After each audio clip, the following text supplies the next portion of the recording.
Peter Westaway aðalhagfræðingur og forstöðumaður eignastýringarstrategíu hjá Vanguard í Evrópu. Og hann hefur verið mjög áberandi og virkur í umræðu alþjóðleg viðskipti og alþjóðlegar fjárfestingar eigna helst og þess vegna urðum við að góða tækifæri núna þegar hann á Íslandi og ræða eins við hann kannski einna helst það hver staða á alþjóðlegum fjárfestingamörkuðum þessa dagana og hvert stefnir. Mr. Westaway, thank you very much for joining us. Thank you for having me. Now, if we jump right into the state of international business and international trade, we are seeing maybe a bit of reversal when it comes to the progress of free trade and globalization. Is this something to be worried about as investors?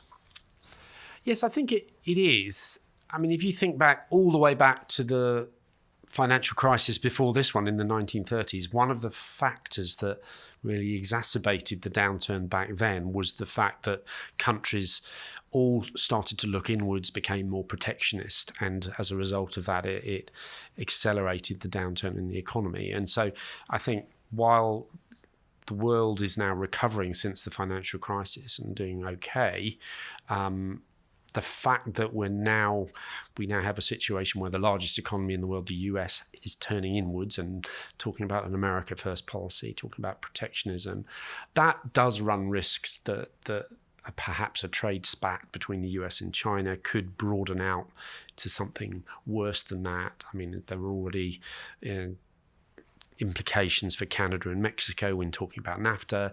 There's implications for trade between Europe and the US. So I think in general, it's something that's probably harming sentiment.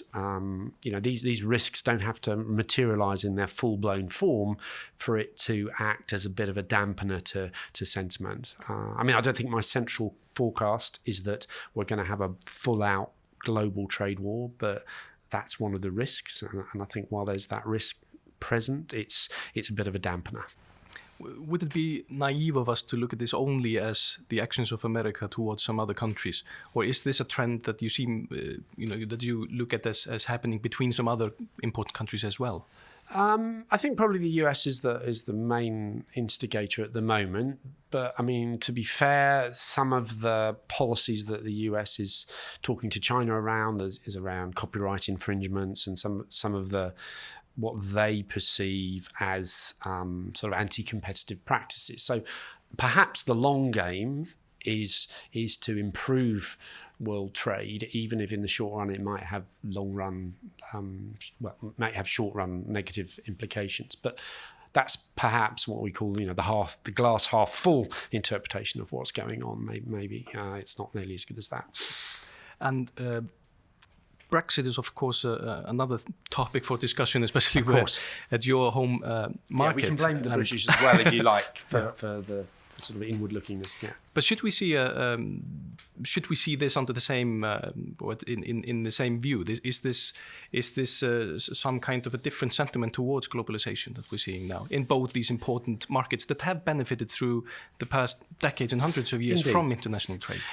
Yeah, I mean, I think Brexit, the election of Donald Trump in the US, and perhaps some of the elections of more extremist parties in parts of Europe is a manifestation of a move towards what one might call more populist movements. I think part of that sentiment comes from discontent and disappointment about the way globalization has perhaps not spread the gains as widely as was promised, if you like. So if you look at the sort of median wages of workers in the US, they've hardly shifted in the last 30 years compared to the average wages, and certainly to people at the top. So that discontent was already there. I think the consequence of the financial crisis was that, again, some of the winners from the boom preceding the financial crisis was then not correspondingly shared with when the losers were being handed out, it was more taxpayers in general that had to pay for the consequences. So all of this feeds a populist sentiment that things aren't quite going right. And I think Brexit is very much about taking back control of our own decision making and maybe trying to make the system work better for us. In practice, whether that will happen, I think remains to be seen. The good outcome that many of the pro-Brexit campaigners want is that by renegotiating our trading relationship with Europe, we can perhaps at least keep where we were with Europe, but elsewhere we may be able to strike better deals with fast-growing emerging markets, with the US, with Japan, and so on. Personally, I think that's slightly fanciful, and that in reality, negotiating as part of the EU was probably always going to be a more likely route to getting good trading relationships. So most of the analysis that people have done suggests that from the UK perspective, our trade is going to be worse than it would have been if we'd stayed in the EU. And that's not the only criterion by which you measure the decision to leave the EU. It potentially changes the rules of immigration and decision-making authority, which is something that many people cared about. But I think in terms of the bottom line, in terms of economic welfare, GDP, I think most estimates suggest that if the UK does end up leaving the EU, we'll probably be slightly worse off. Yeah. Now, one of the aftermaths of the financial crisis was a move towards historically low interests worldwide. Now we're seeing that turning around now, and some markets are quicker than others to start raising their interest. For example, America. And the question that investors are asking themselves now is that we might now have to adjust to a totally different environment when it comes to the yields we would expect from investments. Do you concur with that? Yes, I do. Remember that when interest rates were cut to very low levels, that was designed to boost demand, to encourage people to spend. And because the very low interest rates that came about on their own weren't enough, we also saw quantitative easing measures taken by central banks, which was an additional area of stimulus, which probably had the effect of boosting up the price of risky assets like equities, riskier bonds, and so on. Now, as you say, we're now at a point where the tide is turning. US interest rates are going up, but what we're probably going to see is a gradual reversion or almost a clawing back of some of those high asset returns. So we've had, despite all the bad headlines, we've had some pretty good returns in markets over the last few years. We're probably going to have to put up with lower returns. So if you think about equity markets globally returning around 10% a year, we're probably going to see something around 3 to 6% a year. So much lower returns that we'll just have to get used to while the economy and while the global economy normalizes. And that's a challenge. Even though interest rates themselves are gradually rising, they're not going to rise that quickly. The process of rising rates pushes down fixed income returns, and equity returns are depressed. So investors have to work out how to deal with that.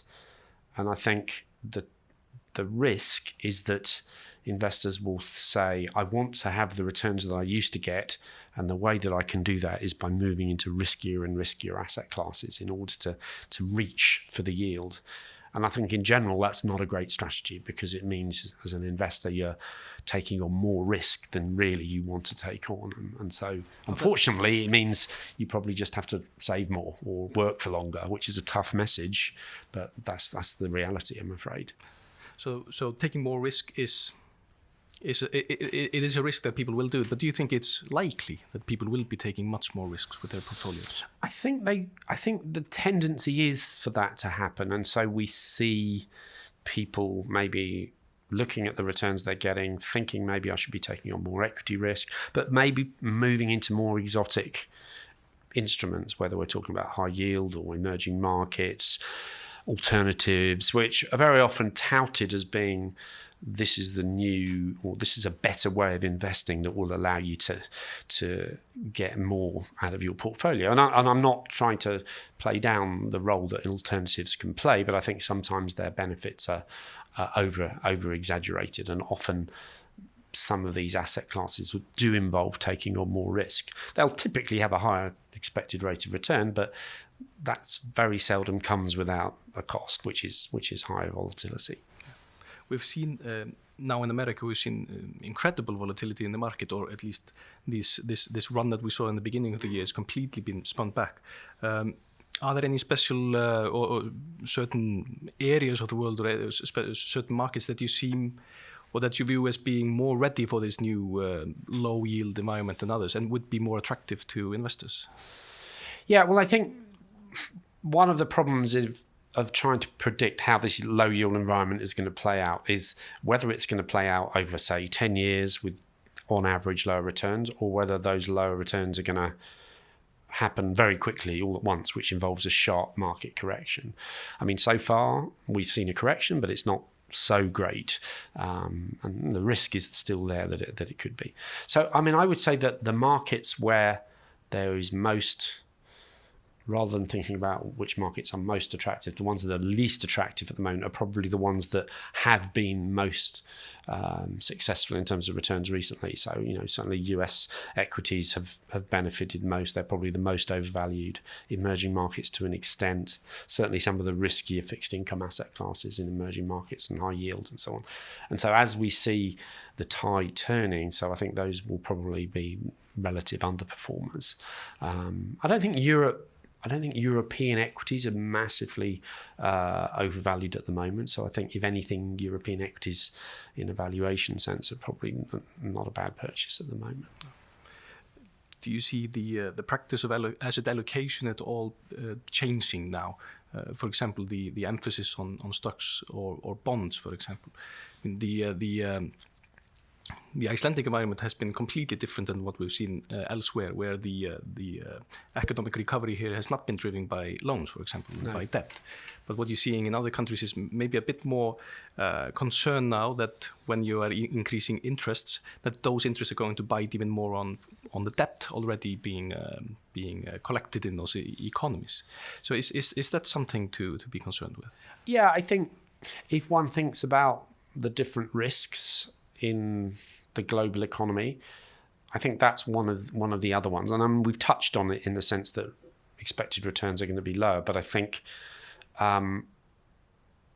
associated is the fact that the policy measures that have been put in place to stimulate the world economy, low interest rates, QE, high asset returns, may unwittingly be sowing the seeds for the next downturn by effectively causing people to become very used to very low interest rates, taking out more, because it's an irony that the very policy, if you think about the global crisis being caused by too much borrowing by governments and private sector, at the risk of oversimplifying, and the policy measure that you use to try and encourage people to get out of the recession is by encouraging private sector borrowing and by the governments spending money. So there's a paradox in the heart of that. And so how easily we're going to come out of this low interest rate environment remains to be seen. Whether these loans that people have taken during this policy accommodation period are going to go sour again,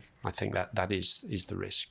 I mean, policymakers are very alert to this, and that's one of the reasons why the normalization process has been so gradual and slow.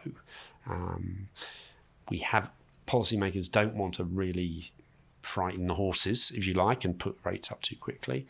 And indeed, they don't need to put interest rates up that quickly yet, because inflation, which is ultimately what they're mandated to control, hasn't started to rise that quickly.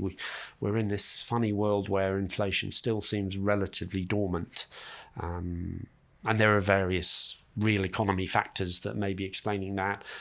Less organised labour, more self-employed, Uberization, sometimes people call it. So all of those factors mean that perhaps inflation is less responsive to stronger activity than it used to be. But at some point, the economic laws of gravity have to come back. So central banks are kind of waiting to see whether the inflation will pick up. But until then, they're being very gradual. Yeah.